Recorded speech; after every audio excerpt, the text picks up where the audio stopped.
Hello creatures, welcome back to our channel. आज का जो हमारा टॉपिक होने वाला है वो है सेल डिवीजन। हम नया चैप्टर शुरू कर रहे हैं, वो है हमारा सेल डिवीजन। क्योंकि हम सेल देखने के बाद हम देखते हैं कि सेल डिवीजन की जरूरत क्यों है। हम चैप्टर पढ़ने वाले सेल डिवीजन, तो सबसे पहले पता रहना चाहिए सेल डिवीजन मतलब सेल जो है ना वो डिवाइड हो रही है।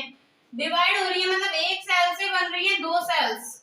एक सेल से क्या बन रही है? दो सेल। डिवीजन का मतलब पता है, डिवीजन हो रहा है, बढ़ रही है, तो वो होता है सेल डिवीजन। एक पेरेंटल जो कोशिका है वो दो डॉटर सेल्स, चार डॉटर सेल्स एक मेथड से बनाती है, उसे क्या बोलते हैं? Cell division. तो सबसे पहले हमें क्या करना है? चैनल को सब्सक्राइब करना है एंड शेयर करना है इस क्लास को। तो अब हम देखते हैं सेल डिवीजन शुरू करने से पहले हम कोई भी चैप्टर पढ़ते हैं तो उसमें सबसे पहले हम क्या देखते हैं कि उसका कारण क्या है, कि हम उसे क्यों पढ़ रहे हैं। क्योंकि रटना तो किसी चीज को है नहीं, तो रीजन देख रहे हैं हम सेल डिवीजन क्यों होता है। कि मतलब जब इवोल्यूशन हुआ तब हमारे पास सबसे पहले क्या आया? हमारे पास आए प्रोटीन और वसा है। उसके बाद धीरे धीरे करके क्या बनी? सेल मेम्ब्रेन बनी। सेल मेम्ब्रेन के बाद में क्या हुआ? पहले प्रोकैरियोट्स आए, फिर यूकैरियोट्स आए। मतलब पहले कैसे आए? यूनिसेल्यूलर आए। यूनिसेल्यूलर से मल्टीसेल्यूलर तक का सफर ये कैसे हुआ? एक सेल से दूसरी, जब एक सेल से मल्टीपल सेल्स बनी तो वो किसी मेथड से तो बनी होंगी, उस मेथड को क्या बोलते हैं? Cell division. मतलब एक कोशिका ने बनके क्या बनाई? दो कोशिकाएं बनाई, दो कोशिकाओं ने मिलकर दो और कोशिकाएं बनाई, जिस वजह से एक यूनिसेल्यूलर जो हमारा ऑर्गेनिज्म था वो कैसा हुआ? मल्टी सेल्युलर ऑर्गेनिज्म हुआ। इसका एक अच्छा एग्जांपल क्या है?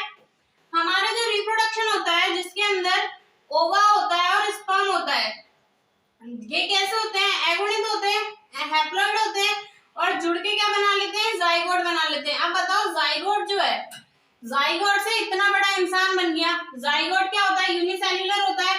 और जो हमारे वो थे स्पर्म और एग, वो क्या थे? एगोनिक थे।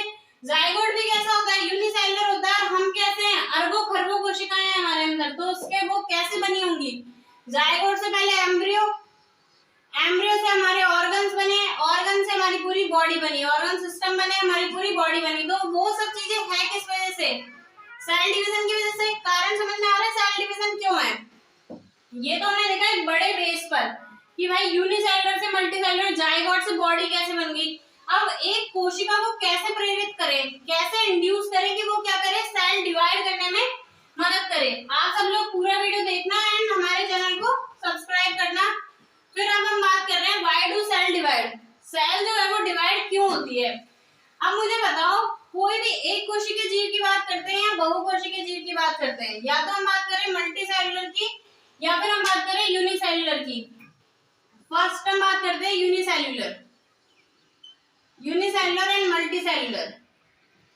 बेस है ये, बेस कि भाई क्यों पढ़ रहे हैं हम सेल डिवीजन। तो अब बताओ यूनिसेल्युलर का एग्जांपल दो कोई सा। जैसे हम बात करते हैं अमीबा, अमीबा की बात करते हैं। अमीबा के अंदर क्या होता है? ये इसने बना ली दो डॉटर सेल्स। अब एक ही कोशिकीय जीव है, ऐसी कोई जीवन में कंडीशन नहीं आएगी जब क्या होगी? बॉडी जो होगी द्विकोशिकीय या बहुकोशिकीय होगी। तो इसके अंदर जो वृद्धि है, या ग्रोथ है, वो कैसे हो सकती है? थोड़े लेवल तक, एक लेवल तक तो क्या है, इसका आकार बड़ा हो सकता है। पर यदि ज्यादा आकार बड़ा हो जाता है ना, तो वो क्या करता है? डिवाइड हो जाता है। अब डिवाइड हो गया तो उसने वृद्धि भी कर ली, क्योंकि नंबर बढ़ गए, नंबर ऑफ सेल्स बढ़ गई, लेकिन डिवाइड होके इंडिविजुअल जो अमीबा है वो कैसा है? अभी भी यूनिसेल्युलर है। और इसने क्या करा? ये इसका पेरेंट था, ये इसकी हो गई डॉटर सेल्स। तो इसने क्या करा? रिप्रोडक्शन भी कर लिया, डॉटर सेल्स बन गई। तो यूनिसेल्युलर जो होते हैं उनके अंदर ग्रोथ और रिप्रोडक्शन क्या होते हैं? सिमिलर होते हैं। मतलब या तो उनको बोल दो रिप्रोडक्शन करा, या फिर उनको बोल दो क्या किया उन्होंने? ग्रोथ करी। ठीक है। और ग्रोथ भी दो तरह की बताई। ग्रोथ हो सकती है, एक तो ग्रोथ हो सकती है जिसके अंदर एक, ये मान लो हमने सेल है, एक ग्रोथ है भाई, वृद्धि तो बोलेंगे यदि एक कोशिका ने दो कोशिका बना ली तो, मतलब कि नंबर बढ़ गए, नंबर ऑफ सेल्स इंक्रीज। और दूसरी प्रकार की ग्रोथ क्या हो सकती है? कि एक आकार बढ़ जाए। क्या बढ़ जाए? आकार बढ़ जाए, उससे भी ग्रोथ ही बोलेंगे, या तो आकार बढ़े या नंबर ऑफ सेल्स बढ़े। तो ग्रोथ क्या होती है? दो तरह की हो सकती है। तो अमीबा के अंदर जो रिप्रोडक्शन होता है और ग्रोथ होता है वो कैसा होता है? आपस में सेम होता है। जबकि मल्टीसेल्युलर की बात करते हैं, मल्टीसेल्युलर का मतलब हमारी बात कर लेते हैं, हमारे अंदर ग्रोथ जैसे एनिमल एंड प्लांट। जब हम बात करते हैं प्लांट की जो ग्रोथ है वो कैसी होती है, लाइफ टाइम चलती रहती है। पत्तियां तोड़ोगे पत्तियां वापस बन जाएगी, लाइफ टाइम चलती रहती है। अब मुझे बताओ, लाइफ टाइम चलती रहती है, आपने लीफ तोड़ी, स्टेम तोड़ा, ब्रांच तोड़ी और एक नई ब्रांच बन गई, तो वो नई ब्रांच बनी कैसे? तो ये ग्रोथ हो किस वजह से रही है भाई? सेल डिवीजन की वजह से ही हो रही है, क्योंकि पुरानी कोशिकाएं नई कोशिकाएं बना रही है। प्लांट के अंदर मेरिस्टेम बनाते हैं, नई कोशिकाओं का निर्माण करते हैं। एनिमल के अंदर क्या होता है, हमारे अंदर क्या है, हमारे अंदर जीवन जो भर है, लाइफ टाइम ग्रोथ नहीं होती, लाइफ टाइम ग्रोथ नहीं होती, लेकिन एक पर्टिकुलर टाइम तक ग्रोथ होती है। जैसे हमारे टीनेज तक ग्रोथ होती है, वो ग्रोथ होती है। लेकिन मान लो हमारे लग जाए, एक तो हमारी होती है फिक्स ग्रोथ, दूसरा है मेंटेनेंस के लिए होती है हमारी ग्रोथ। क्या होती है? मेंटेनेंस के लिए होती है। मेंटेनेंस जैसे हमारे लग गई, तो उस लगी हुई जगह पर ऐसा तो है नहीं कि यदि सेल्स डिवाइड नहीं कर सकती क्योंकि एनिमल है, लाइफ टाइम ग्रोथ नहीं है। लेकिन मेंटेनेंस के लिए जो है वो हमेशा कुछ कोशिकाएं क्या करती है, रिपेयर करने का काम करती है। वो रिपेयर हमारे कहीं पर लग गई, चोट लग गई, तो वहां पर नई कोशिकाएं आई। क्यों नई कोशिकाएं किस वजह से आई? नई कोशिकाएं आई हमारे सेल डिवीजन वाले मेथड की वजह से। ये तो हमारी हो गई ग्रोथ। अब हम बात करते हैं मल्टी सेलुलर के अंदर रिप्रोडक्शन की। मल्टी सेलुलर के अंदर रिप्रोडक्शन कैसे होता है? प्लांट में भी सबको पता है, स्टेमन होते हैं, गायनोडियम होता है, तो वो होते हैं हमारे जाइम होते हैं, पुमम होते हैं, तो उनके अंदर भी क्या पाए जाते हैं? Female reproductive organs, male reproductive organs. Animals के अंदर ओवरी पाए जाते हैं, टेस्टिस पाए जाते हैं, तो इनके अंदर ओवा बनता है, स्पर्म बनता है। ठीक है, तो ये एक अलग मेथड है, मतलब जो ग्रोथ है वो रिप्रोडक्शन से बिल्कुल अलग होती है। रिप्रोडक्शन हो रहा है, रिप्रोडक्शन के अंदर भी हमारे जो जेनेटल ऑर्गन्स है, जो रिप्रोडक्टिव ऑर्गन्स है, उससे क्या बनेंगे हमारे बनेंगे गैमेट्स। गैमेट्स से बनेगा जायगोट, जायगोट से एम्ब्रियो, एंड एम्ब्रियो से हमारी बनती है फुल बॉडी।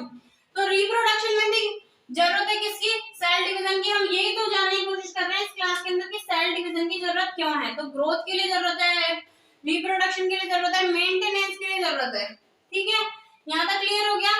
देन हम बात करते हैं, ये तो हो गई। और दूसरी बात है कि हमारी बॉडी के अंदर ये कारण समझ में आ गया, यूनिसेलुलर के अंदर दो तरह की ग्रोथ होती है, या तो शेप बढ़ेगी या फिर क्या होगा, नंबर ऑफ सेल्स इंक्रीज होगी। मल्टी सेलुलर के अंदर रिप्रोडक्शन के अंदर भी जरूरत है सेल डिवीजन की, मेंटेनेंस के लिए जरूरत है, एंड ग्रोथ के लिए जरूरत है। अब हम बात करते हैं मल्टी सेलुलर के अंदर ही, जैसे RBC, WBC and platelets. RBC WBC की बात कर लेते हैं, प्लेटलेट्स भी सेम है। आरबीसी का जो जीवन काल होता है वो कितना होता है? 120 डेज होता है। एंड जो डिफरेंट टाइप्स ऑफ डब्ल्यूबीसी होती है उनका जो लाइफ टाइम होता है वो कितना होता है? 1 वीक। तो एक बात बताओ, ब्लड के अंदर जो है आरबीसी जो है वो 120 दिन के अंदर नष्ट होती जा रही है। ऐसा तो है नहीं कि एक साथ 120वें दिन खत्म होगी, वो डेली किसी ना किसी का 120वां दिन आता है, खत्म होती जाती है। लगातार जो है नई आरबीसी बनती जाती है। अब बताओ, रेड बोन मैरो के अंदर ही तो बनती है हमारी आरबीसी। रेड बोन मैरो से आरबीसी का निर्माण हो रहा है, तो एक कोशिका से दूसरी कोशिका का निर्माण हो रहा है, उसको क्या बोलेंगे? सेल डिवीजन बोलेंगे। क्योंकि जो रेड बोन मैरो की सेल्स हैं वो क्या करती है? डिवाइड होकर हमारी क्या बनाती है? आरबीसी बनाती है। सेम ऐसे आरबीसी नष्ट हो गई 120 दिन में, डब्ल्यूबीसी हो गई, प्लेटलेट्स हो गई 3 से 5 दिन के अंदर नष्ट। तो उन्हें वापस करने के लिए क्या जरूरत पड़ेगी? उन्हें वापस करने के लिए जरूरत पड़ेगी सेल डिवीजन की। तो सेल डिवीजन, अब ये तो समझ में आ गया कि जरूरत क्यों है, सेल डिवीजन की जरूरत क्यों है हमें। अब हमारा जो नेक्स्ट टॉपिक है वो है सेल डिवीजन को प्रेरित करने वाले कारक, कि ऐसे कौन से फैक्टर हैं जो एनिमल्स के अंदर सेल डिवीजन को क्या करते हैं? प्रेरित करते हैं, इंड्यूस करते हैं कि भाई सेल डिवाइड होनी चाहिए। इसके पीछे एक मस्त कॉन्सेप्ट है।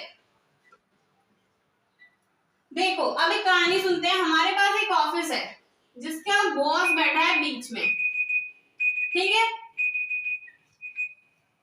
जिसका बॉस बैठा है बीच में, और हम उस ऑफिस के अंदर रूम्स कितने हैं? रूम है हमारे 5। कितने रूम है? 5। तो एक बॉस बैठा है जो क्या कर रहा है? कंट्रोल कर रहा है, आराम से यहाँ पर बैठा हुआ कंट्रोल कर रहा है, आराम से, कोई प्रॉब्लम नहीं आ रही, कंट्रोल हो रहा है आराम से। एक बॉस है, 5 एम्प्लॉय हैं, 5 रूम है, आराम से वो क्या कर सकता है? निगरानी भी रख सकता है और कंट्रोल भी रख सकता है। पर अब क्या हुआ? बिल्डिंग हो गई बड़ी, रूम्स बढ़ गए, कैंडिडेट बढ़ गए, लेकिन जो हमारा बॉस है वो सेम है।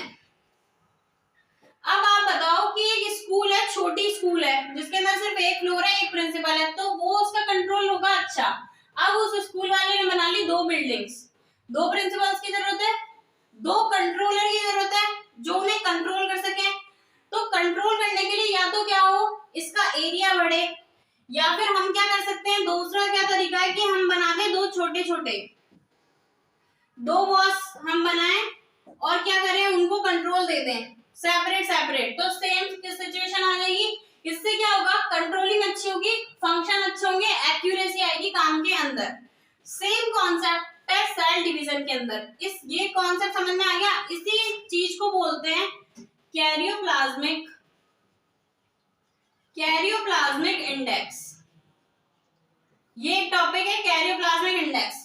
व्हाई डू सेल डिवाइड के अंदर आता है। कैरियोप्लाज्मिक इंडेक्स को मेंटेन करने के लिए हमारी जो कोशिकाएं हैं वो क्या होती है, डिवाइड होती है। ठीक है, अब बात करते हैं बी। हमने मान लिया ये है हमारा न्यूक्लियस, ये हमारी कोशिका है। कोशिका का आकार बढ़ा क्योंकि क्या कर रही है, हर जीवित कोशिका के अंदर क्या होता है, मेटाबॉलिज्म पाया जाता है। मेटाबॉलिज्म होगा तो ग्रोथ होगी, तो उसने क्या करा, साइज इंक्रीज कर ली। अब हमारा जो न्यूक्लियस है वो तो उतना ही है, कोशिका बढ़ गई तो इसके अंदर की जो रिएक्शंस है ना वो इम्बैलेंस हो जाएगी, सेल जो है वो इम्बैलेंस हो जाएगी। तो कंट्रोल करने के लिए क्या होता है, हमारा केंद्रक भी बढ़ जाएगा थोड़ा सा, पर केंद्रक में गुणसूत्र नहीं बढ़ सकते क्योंकि जब तक आप नाइट्रोजन या फिर कोई भी डिवीजन करने वाला फैक्टर नहीं आएगा तब तक क्रोमोसोम क्यों इंक्रीज होंगे, क्योंकि हमें अभी तक मान लो डिवीजन पता ही नहीं है कि डिवीजन है या नहीं है। तो हमने बोल दिया न्यूक्लियस तो बड़ा होगा ही। न्यूक्लियस के अंदर क्या होता है, क्रोमोसोम्स होते हैं। क्रोमोसोम्स कब बड़े होते हैं, जब डिवीजन के लिए प्रेरित होगी। ठीक है, तो फिर हम बात करते हैं जब कोशिका तो बड़ी हो गई लेकिन न्यूक्लियस जो है वो सेम है, तो यहाँ पर क्या होता है, न्यूक्लियस जो है कैरियोप्लाज्मिक इंडेक्स मतलब हमारा जो कोशिका द्रव्य का आयतन है, वॉल्यूम है, वो तो क्या हो जाता है, ज्यादा हो जाता है, और न्यूक्लियस का जो वॉल्यूम है वो कम हो जाता है। तो कैरियोप्लाज्मिक इंडेक्स का वो जो फॉर्मूला होता है वो होता है Vn/Vc - Vn। Vn यहाँ पर है nucleus, volume of nucleus, volume of cytoplasm, volume of nucleus minus हो जाता है। तो ये एक सेल का कैरियोप्लाज्मिक इंडेक्स जो होता है वो होता है फिक्स। ठीक है, फिक्स होता है क्योंकि कंट्रोलिंग पावर जो इंस्ट्रक्शन देता है, हमारा पावर फैक्ट्री जो हमारा कंट्रोलिंग पावर सेंटर होता है सेल का, वो क्या होता है, न्यूक्लियस होता है। तो जो इंस्ट्रक्शंस देता है वो क्या होता है, कोशिका द्रव्य के हिसाब से। ये बॉस वाले केस से समझ में आ गया कि कोशिका द्रव्य यदि ज्यादा हो जाएगा तो न्यूक्लियर वॉल्यूम भी होना चाहिए ज्यादा, ताकि हमारी जो कैरियोप्लाज्मिक इंडेक्स है वो मेंटेन रह सके। इसको मेंटेन रखने के लिए फिर क्या होता है, हमारी कोशिका जो है वो क्या करती है, इसे इंड्यूस करती है भाई कि माइटोजन। माइटोजन का मतलब होता है विभाजनकारी, डिवाइडिंग फैक्टर्स। माइटोजन्स हो सकते हैं, माइटोजन्स जो होते हैं वो होते हैं हमारे साइटोबिलिन्स। माइटोजन्स जो होते हैं वो सीक्रेट होते हैं जिसकी वजह से सेल जो होती है डिवाइड होती है। कारण समझ में आ गया। कैरियोप्लाज्मिक इंडेक्स इसके अंदर मेन टॉपिक था। आज हमने देखा कि सेल जो है वो डिवाइड क्यों होती है। नेक्स्ट क्लास में हम देखेंगे माइटोसिस के बारे में, मियोसिस के बारे में, एमाइटोटिक डिवीजन के बारे में। Thanks for watching and subscribe our channel. Thank you.